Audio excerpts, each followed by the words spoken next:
Go away. How can a small bee make so much sound? Believe it or not, that noise comes from the bee flapping its wings fast, really fast. Actually, you'll be surprised to know all kinds of sounds are produced and propagated in the same way. This includes the sound that you hear on plucking at a rubber band, the tinny noise our little sister makes by banging a spoon against the vessels, even the sound of music played by your favorite guitarist.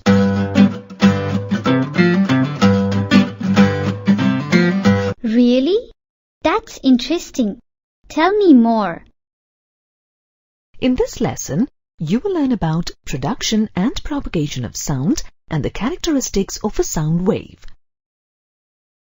At the end of this lesson, you will be able to define sound, explain how sound is produced, explain how sound propagates from the source to the listener, demonstrate that sound needs a medium to travel, compare longitudinal and transverse waves, identify the main characteristics of a sound wave, and compare the speed of sound in different media.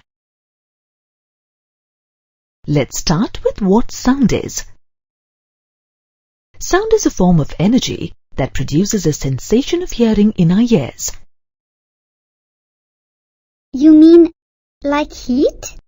Yes, of course. Here's an interesting experiment that proves it. To start, we take a tin can and remove the base and the lid of the can to create a cylinder open on both sides. Then we stretch a balloon around an open end of the cylinder and secure it with a rubber band so that a stretched membrane is formed. We then take a small mirror and stick it to the stretched membrane made out of the balloon on the outer side of the cylinder. Using a laser torch, we focus a light ray on the mirror such that it reflects on a wall as a spot. The final step is to shout in the open end of the cylinder. This is an experiment. Did you see how the reflected light spot moved on the wall? Oh, yes. If you shout again, it will move again. This is an experiment. As we shout, the voice moves because the vibrations are conveyed through the air to the stretched membrane. The stretched membrane gets tuned to the vibrations of the sound. As the membrane vibrates, the mirror on it also flutters. Hence we see the dancing spot. Now let's take a look at two situations where different types of sound are produced.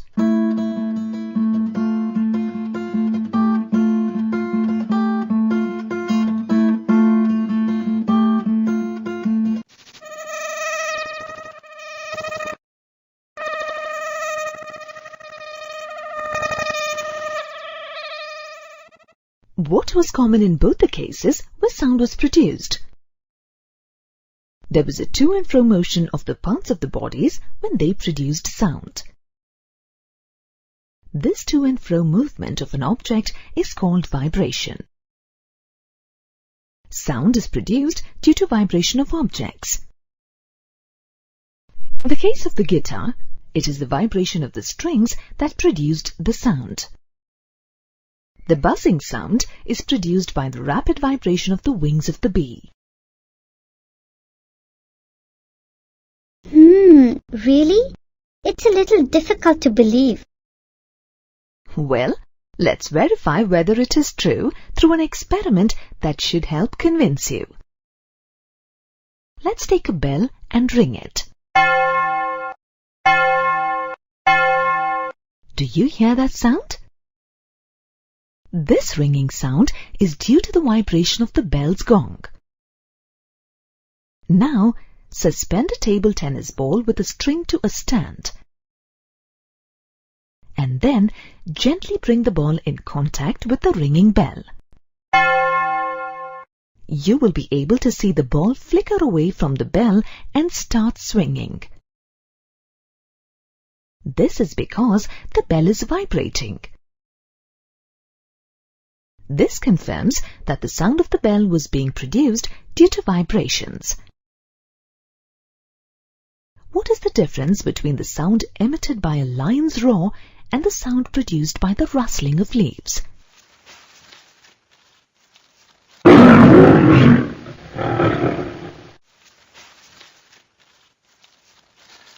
A lion's roar is a high-intensity sound, while rustling of leaves is a low-intensity sound.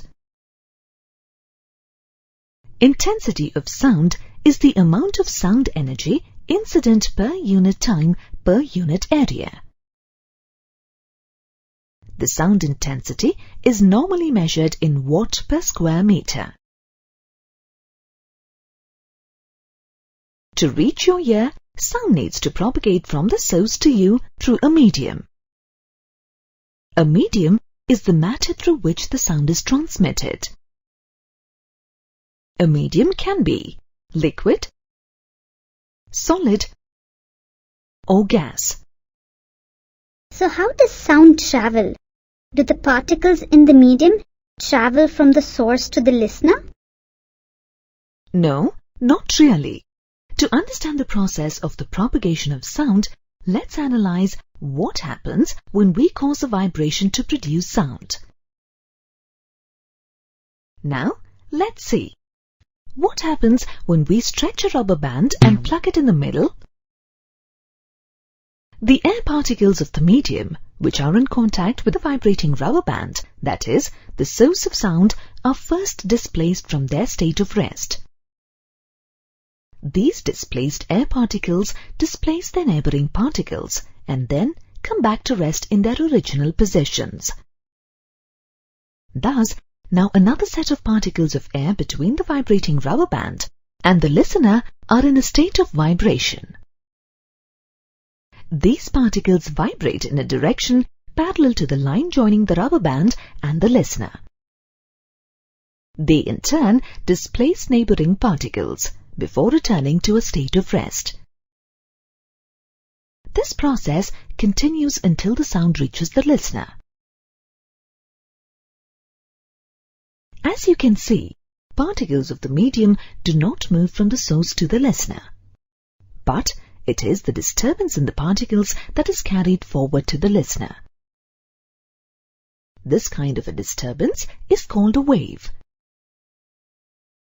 In other words, a wave is a disturbance that moves through a medium when the particles of the medium set neighboring particles into vibration. Therefore, we visualize sound in the form of waves. Air is the most common medium through which sound propagates. To study the sound waveform in more detail, let's use a tuning fork. Vibrating a tuning fork produces a small audible sound.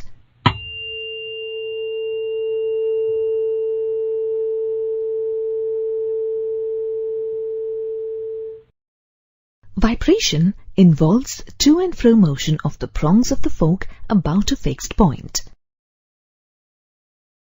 This fixed point is also referred to as the mean position.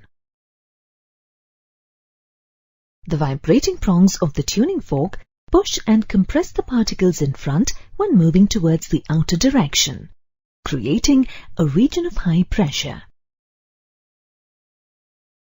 In this region of high pressure, the density of air is higher than the normal. This region of high pressure is called compression. When the prong moves backwards, it creates a region of low pressure, called rarefaction. In this region, the density of air is lower than the normal. Thus, as the tuning fork vibrates, the to and fro motion of the prongs of the fork create a series of compressions and rarefactions in the air between the fork and the listener. These compressions and rarefactions comprise a sound wave that propagates through the medium. As sound waves travel as disturbances propagated through air by a mechanism of particle-to-particle interaction. They are termed as mechanical waves. Mechanical waves require a material medium for their propagation. A mechanical wave can be a transverse wave or a longitudinal wave. Sound waves in air are longitudinal waves. To understand what that implies, we need to first understand the two categories of waves. In transverse waves, the particles of the medium vibrate up and down about their mean position, which is in the direction perpendicular to the direction of wave propagation. When we fix one end of a string and vibrate the other end in a direction perpendicular to the length of the string, the wave pattern that is seen is that of a transverse wave. When a pebble is thrown onto the surface of still water, it creates small ripples. These ripples propagate through the expanse of the water as transverse waves. In fact, try and observe closely tiny particles and dried leaves on the surface when ripples are formed. These particles do not go with the wave, but just move up and down at their positions about a mean position. This figure depicts the propagation of a transverse wave. You will learn more about transverse waves in higher classes. In longitudinal waves, the direction of vibration of the particles in the medium is parallel to the direction of propagation of the wave. The wave pattern set in a slinky is an example of a longitudinal wave. Let's recall the tuning fork experiment. In sound waves produced by a tuning fork, particles of the medium vibrate in a direction parallel to the direction of wave propagation. This produces compressions and rarefactions in the wave, similar to that in the pattern showed by a slinky. Thus, we can see that sound waves in air are longitudinal waves. A complete sound wave can be considered as the repetition of the pattern of a single wave. That is, it comprises a number of compressions and rarefactions in succession. The length of a single wave is called wavelength. In other words, wavelength is the distance between two consecutive compressions or two consecutive rarefactions. It is denoted by the Greek letter lambda. Since a compression and a rarefaction follow each other in succession, sound propagation is a periodic phenomenon. The interval between the generation of two successive compressions or two successive rarefactions is constant and is referred to as the time period of the wave. Time period is denoted by T and is measured in seconds. For example, the time taken by a pendulum to complete one to and fro cycle is known as its time period.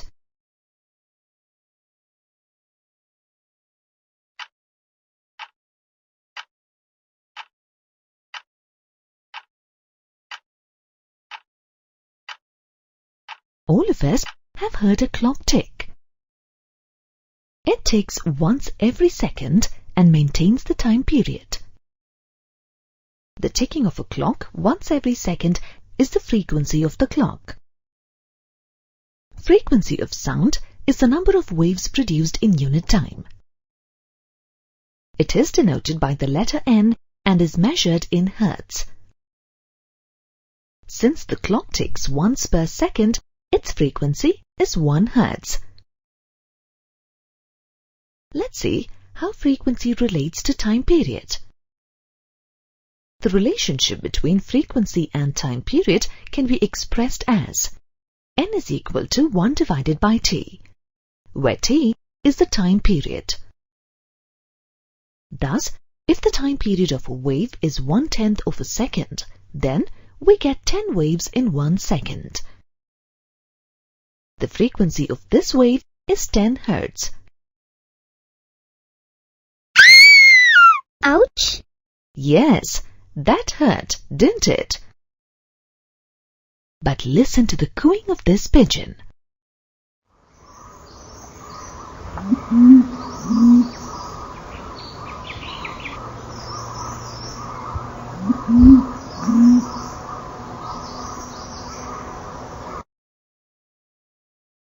Not so bad, was it?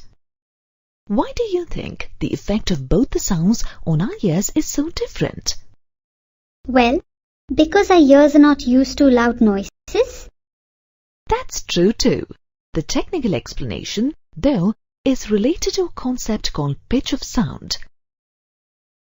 The pitch is the interpretation of frequency of a sound by the brain. Commonly, pitch is taken as the frequency of sound. A scream is a high-pitched sound, since the frequency of a scream is high. Similarly, the cooing of a pigeon is a low-pitched sound. The shorter the wavelength, the higher the frequency, and the higher the pitch of the sound. Simply put, short waves sound high.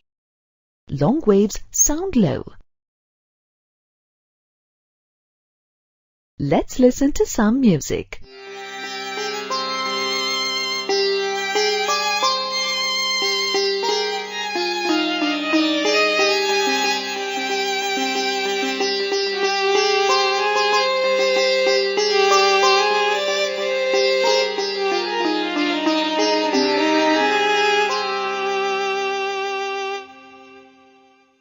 Can you tell whether it is a single instrument or two instruments playing? Yes, it is definitely two instruments. One sounds like a violin and the other could be a sitar. You could identify the difference in instruments because of the type of sound you heard, right? Yes. Sound emitted by every instrument has a unique characteristic that distinguishes it from other sounds with the same pitch or loudness. This characteristic is the quality or the timbre of the sound. If you now listen to each of the instruments playing the same tune separately,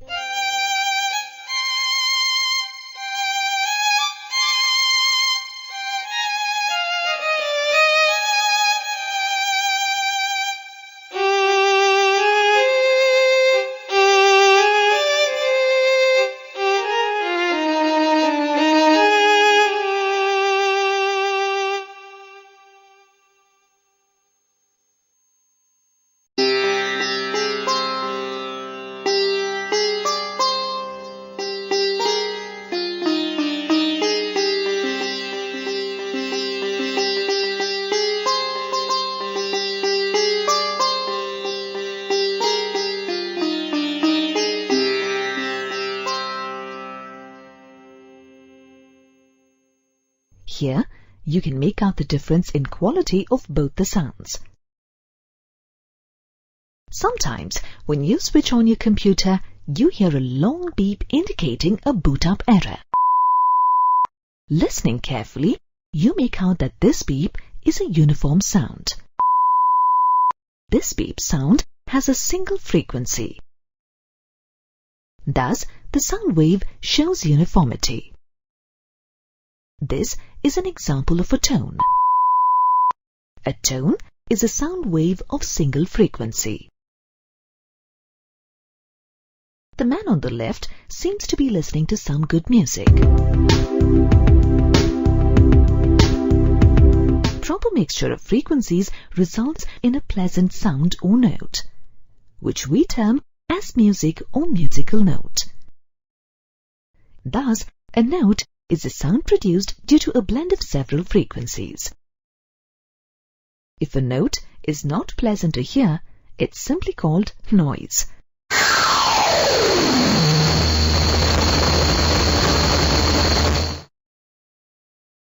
Now, listen to these sounds.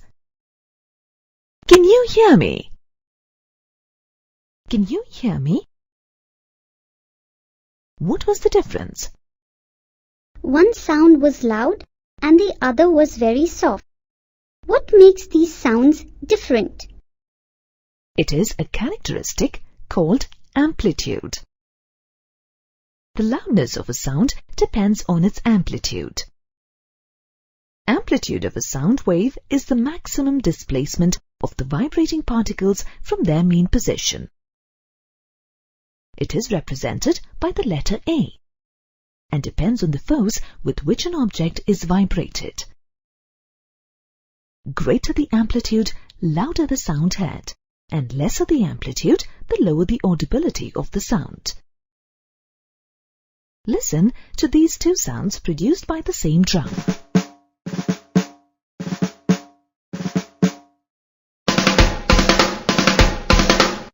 The second sound was louder than the first. This is because the amplitude of the sound produced the second time was higher.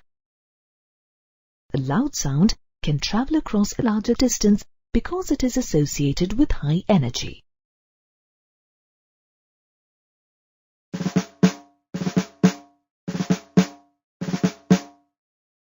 What about the speed of sound though? How fast can it travel? Comparatively speaking, the speed of sound is less than that of light.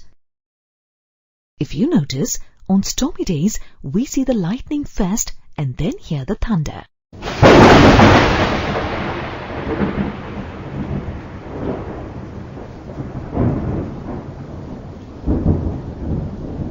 That's because light travels faster than sound, and so lightning reaches us first. Speed is the ratio of unit distance to unit time. For a sound wave, the unit distance is its wavelength, lambda. And the unit time is the time period t. Therefore, the speed of a sound wave is the ratio of its wavelength to its time period. It is denoted by the alphabet V. You know that the reciprocal of a time period of a sound wave is equal to its frequency. Therefore, the speed of a sound wave is the product of its frequency n and wavelength lambda. What about the speed of sound in a medium other than air? Well, that differs from medium to medium. The speed of sound depends on the properties of the medium through which it propagates. The important properties that affect the speed of sound are the temperature and the density of the medium. If the temperature of a gas increases, its density decreases, resulting in an increase in the speed of sound and vice versa. The speed of sound in various media at specific temperatures is given in the table. From this table, you can see that sound waves propagate faster in solids than in liquids and gases. And what happens when an object is moving faster than sound can move in that medium? Very good question. Have you ever heard of sonic booms?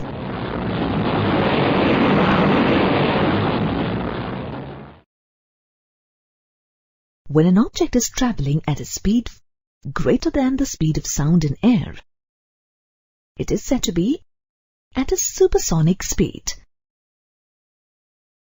For example, a bullet fired from a gun travels at a supersonic speed. Some jet aircrafts, at times, travel at supersonic speeds.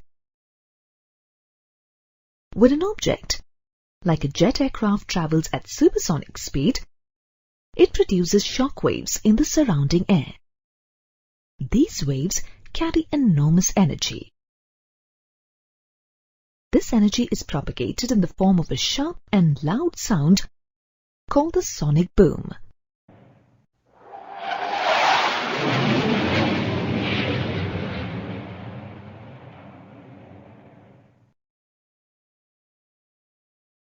But then, what happens when there is no air or no other medium? What happens to a sound produced in such a situation? Sound cannot travel in the absence of a medium. We know that the sun is a huge ball of fire. The reactions of gases in the sun result in explosions that produce light as well as sound. Why do you think we are able to see the sun's light, but not hear the sounds of these explosions?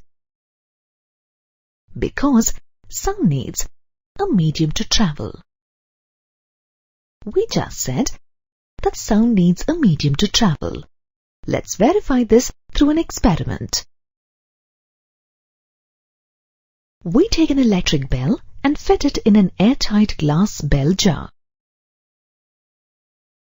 The bell jar is connected to a vacuum pump from one end and a power supply with an on or off switch at the other end. On pressing the switch, you will be able to hear the bell ringing. Now suck out all the air from the bell jar using a vacuum pump. You will notice that as the air is being sucked out, the sound of the bell starts getting feebler. In fact, the sound of the bell is not audible at all once all the air in the bell jar is sucked out. That's because absence of air has created a vacuum inside the jar, meaning there is no medium in the jar now. This confirms that sound needs a medium to propagate. This brings us to the end of this lesson on production and propagation of sound. In this lesson, you learned how sound is produced and propagated. You also learned about longitudinal waves and transverse waves in relation to sound waves. Finally, you learned about some important characteristics of sound waves. The section on solved problems provides you an opportunity to review some model problems based on these concepts. Can you calibrate a stopwatch to directly show the depth at which the water is present? You can find clues to solve such a problem in Solved Problem 3. To revisit the key points covered in this lesson, please review the flashcard at the end of this lesson. Hello! As you can see, if you speak loudly in mountainous areas, it seems like the mountains are responding right back. We commonly call this response an echo. Let's consider another example. Golconda, a ruined fort in south-central India, is situated west of Hyderabad. One of the famous engineering marvels at Golconda is the fantastic acoustic effects used to maintain security in the fort. A hand clap at a certain point below the dome at the entrance of the fort can be heard clearly at the highest point in the fort, located almost a kilometer away. This hand clap worked as a warning note to the ruins residing in the fort in case of an attack. Why do we hear echoes? Well, like light, sound also reflects off objects. Reflection of sounds lead to such phenomena as echoes. In this lesson, you will learn about the reflection of sound. At the end of this lesson, you will be able to define reflection of sound, verify laws of reflection of sound, explain the concept of an echo, calculate the minimum distance required to hear an echo, list the applications of multiple reflection, define reverberation, explain the structure of the human ear, define the ranges of hearing for infrasonic sound, audible sound, and ultrasonic sound. list the applications of ultrasound and define sonar. Look at this ball. When it is thrown on a hard surface, it bounces back. Light as well as sound waves behave in a similar manner. When light rays are incident on a reflecting surface, they bounce back. Similarly, a sound wave incident on a hard surface bounces back into the same medium. This is known as the reflection of sound. According to the laws of reflection of sound, the direction in which the sound wave is incident and the direction in which it is reflected make equal angles with the normal to the reflecting surface at the point of incidence. The incident sound wave, the reflected wave, and the normal at the point of incidence are in the same plane. Sound waves need polished or rough surfaced obstacles to get reflected. Let's verify these laws through an experiment. To set up the experiment, we take two identical hollow pipes, PQ and RS, each about 2 feet long. We place these pipes on the surface of a table near a wall so that their axes intersect at point O on the wall as shown. Then, we keep a clock near the end P of the pipe. Finally, keep a cardboard vertically in between the pipes, so that the sound of the clock at P cannot be heard directly at the end S of the pipe RS. Now we try to hear the sound of the clock from the end S of the pipe RS.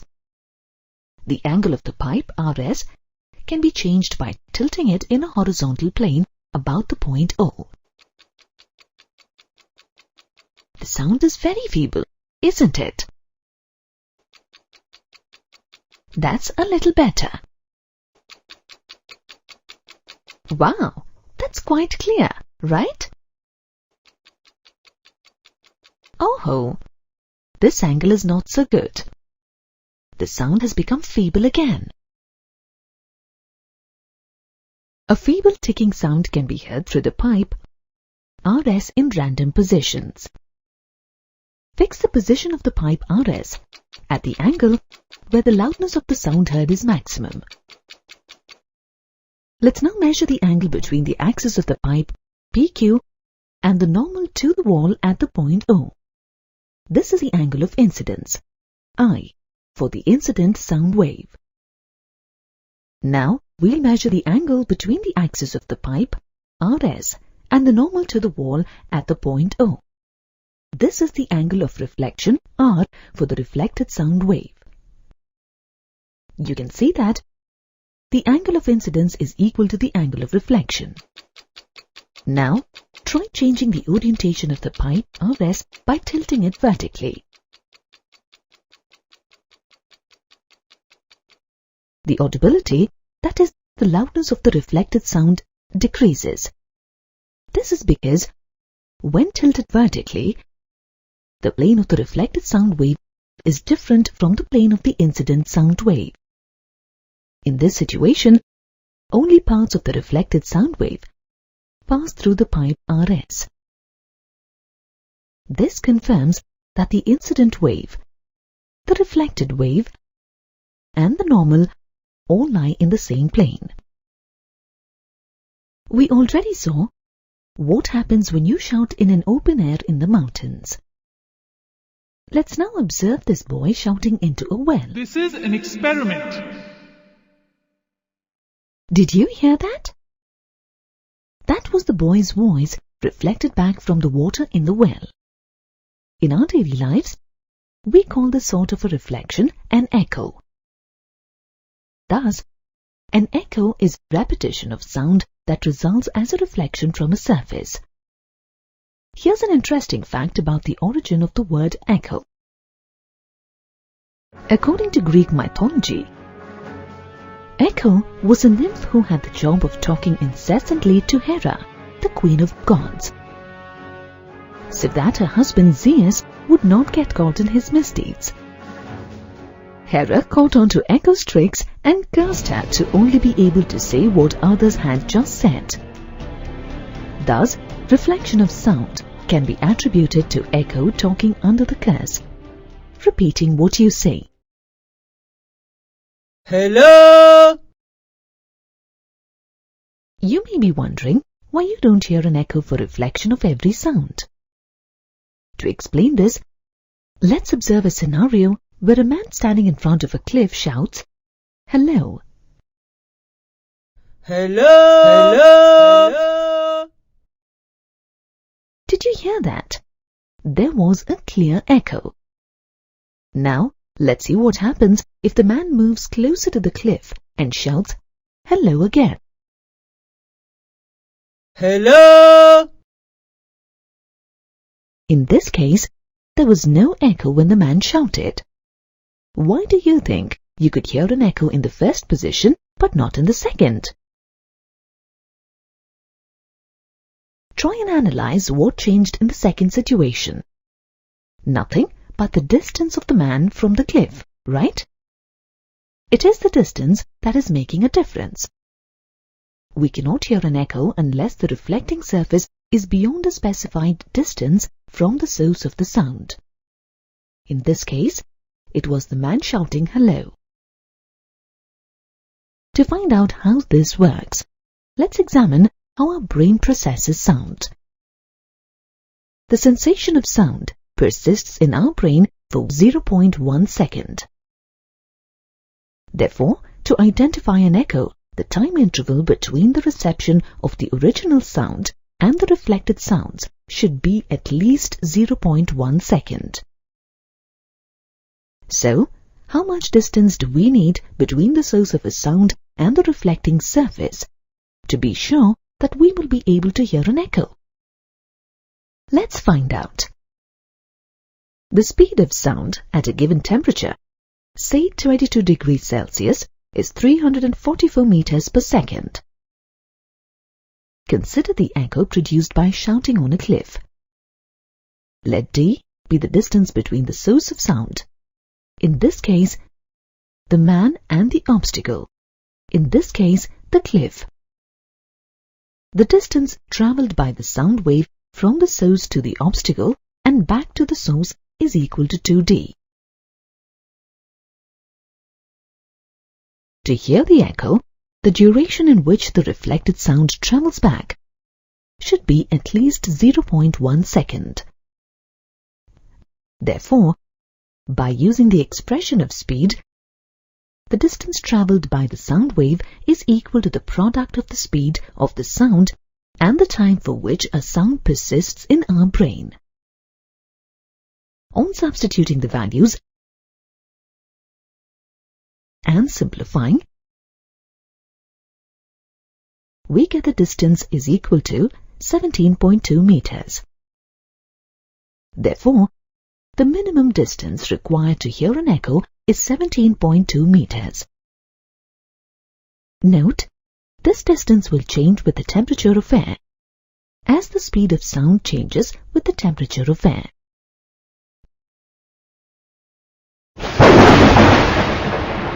When you hear thunder rolling, the sound continues for some time.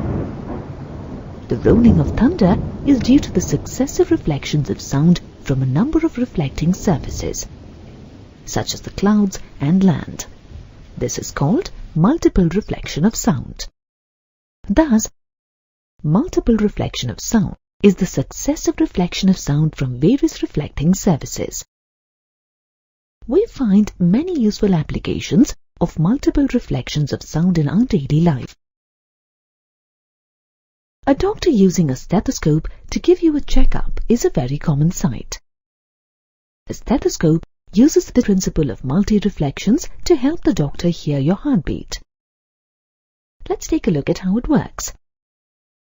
The chest piece of the stethoscope consists of a plastic disc called the diaphragm, which is placed on the patient's body. the sound of the heartbeat vibrates the disc. These vibrations produce pressure waves which travel to the listener's ears through the hollow tubes by a series of multiple reflections throughout the tubes. There are various other applications of multiple reflections.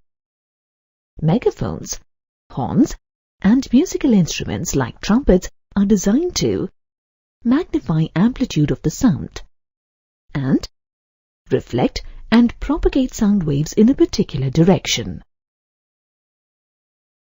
The curved ceilings of cinema halls and conference halls are also designed keeping the principles of multiple reflections in mind.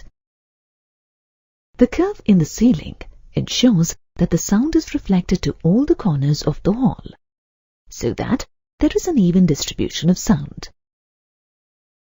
In some cases, a soundboard is positioned behind the stage so that the sound waves produced are spread across the hall evenly. However, in cases where these halls are not designed properly, multiple reflections can lead to uneven distribution of sound. Let's see what causes this problem. Consider a big closed room where a source S, a speaker, and an observer O are in the positions as shown. The observer may hear more than one reflection of sound produced by the source. This is due to the multiple reflections produced at different locations on the walls and in the room. This can make it difficult for the observer to focus on what the speaker is saying and hear him clearly.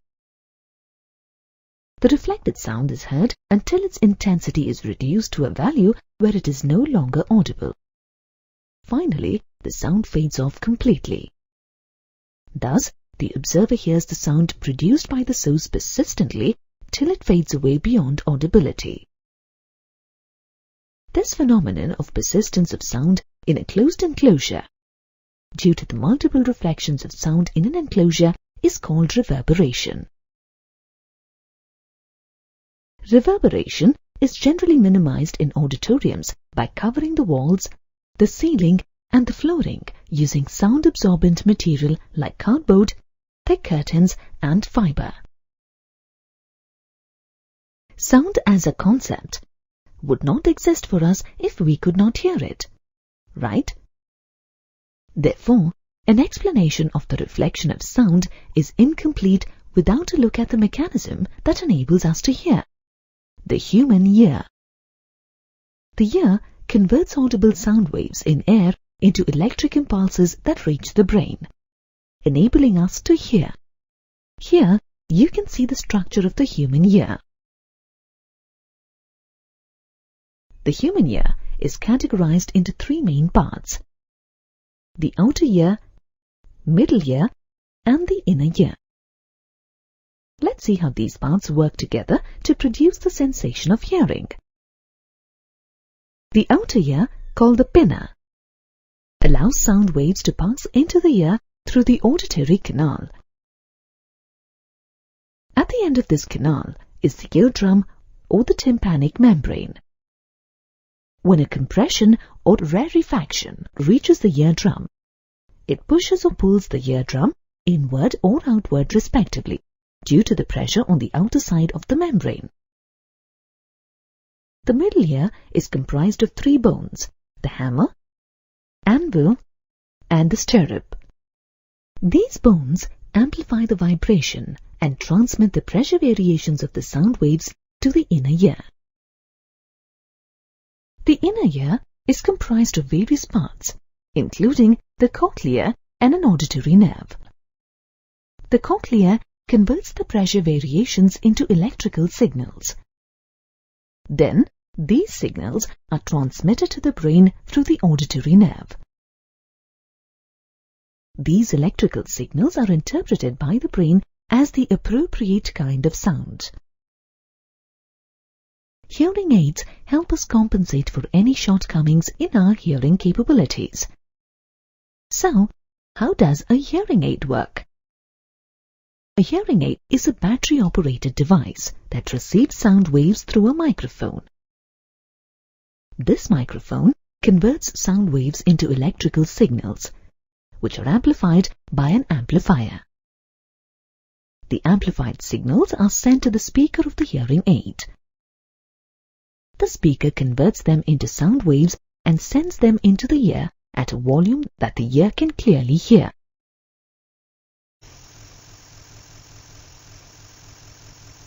The buzzing of a bee is clearly audible. In fact, sometimes we wish it wasn't so loud. However, though we can see the pendulum vibrating, it doesn't seem to be producing a sound. Look at the boys training to hear the sound of the pendulum. We are unable to hear some of the sounds produced around us because sounds vary in their frequencies. A human ear can only hear sounds that are within a frequency of 20 Hz to 20,000 Hz. This range of frequency is called the audible range. We cannot hear sounds with a frequency lesser or greater than this audible range. However, the audible range for different species is different. Dogs, for example, have an audible range much higher than that of humans. That's why people have watchdogs. Dogs can hear many sounds that are not audible to human ear. The table shows the hearing range for 3 animals. Dogs can hear sound waves ranging from 18 kHz to 22 kHz. Rhinoceros can hear sound waves ranging from 0 Hz to 5 Hz. Bats can hear sound waves ranging from 0 Hz to 100 kHz. Sound waves that have a frequency less than 20 Hz are called infrasonic sound waves. These are also referred to as infrasound waves or infrasonics. Similarly, sound waves that have a frequency greater than 20,000 Hz are called ultrasonic sound waves. These are also referred to as ultrasounds or ultrasonics. A summary of the various ranges of sounds is shown here. What does the word ultrasound remind you of? Yes, it commonly refers an ultrasound scan that helps check on the health of a baby in a womb. Ultrasound scanners enable us to obtain images of internal organs of the human body. Even though we cannot hear them with our naked ears, ultrasonic sound waves have a wide range of applications in several fields, such as medicine and industry. For example, ultrasounds are used in a technique called echocardiography. This technique is used to diagnose any defects in the heart by obtaining the image of the heart. Ultrasonic waves are made to reflect from various parts of the heart, and the reflected waves form the image of the heart. Ultrasounds are also used for medical treatment. For example, it is used to help people suffering from kidney stones. Ultrasound waves are used to break the stones into fine grains so that they can be released from the body through the excretory system. In industrial applications, ultrasounds are generally used to clean parts located in hard-to-reach places. For example, in spiral tubes, odd-shaped parts, and electronic components. Here's how the cleaning is done. The relevant object is put in a cleaning solution, and these sound waves are sent into that solution. Due to the high frequency of the waves, the dust and dirt particles detach from the object, leaving it clean and dust-free. Ultrasounds can also be used to detect cracks and defects in metal blocks. Cracks or air bubbles present inside a metal block are invisible from the outside. To detect these cracks, ultrasonic waves are passed through the metal block. And detectors are placed on the other side of the block to detect the transmitted waves. On encountering a crack or an air bubble, the ultrasound gets reflected back, indicating the presence of the defect. Sonar stands for Sound, Navigation and Ranging. Sonar is a device that uses ultrasonic waves to measure the distance, direction, and speed of underwater objects, or the depth of sea beds. It consists of a transmitter and a detector fitted at the bottom of a ship. Let's see how it works. The transmitter produces and transmits ultrasonic waves that travel through water and reflect back after striking objects or the seabed. The detector catches the reflected rays and converts the ultrasonic waves into electrical signals, which can be suitably interpreted.